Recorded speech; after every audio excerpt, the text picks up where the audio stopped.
দুঃখিত অন্তরে মর্তবাসী নারীগণ নানা বিপদে চিন্তিত প্রায় হয়ে সদা তাকে দিবারাতে সুখ শান্তি সব পায়, তোমারও কি পায়? তবে কেন রমণীরা এত কষ্ট পায়?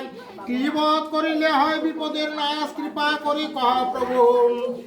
করিয়া প্রকাশ চাহিয়া পার্বতী পানি মহাদেব বলে বিপদের নাশ হয় যে ব্রত ফলে বিপদ তার নিব্রত নাম হয় তার, যেন হে দেবর্ষি ইহা সর্বব্রত আসার মুনিবরে। তবে বলুন আমায় ব্রতের প্রচার হইল কিভাবে ধরায়? আশুতোষ বলি ঋষি শুনে সেই কথা ব্রতের প্রচার হলো যেইভাবে তথা সত্যক্রমী রাজা হন বিদর্ভ নগরে। গুণবতী নামে সতী পত্নী তার ঘরে, গুণে যেন সরস্বতী লক্ষ্মী প্রায় লক্ষ্মী রূপা, দিন জনে সদা রানী করে থাকে কৃপা। রাজ্যের কল্যাণ চিন্তা সদা রানী করে, নিত্য পূজে দুর্গা দেবী ভক্তি সহকারে।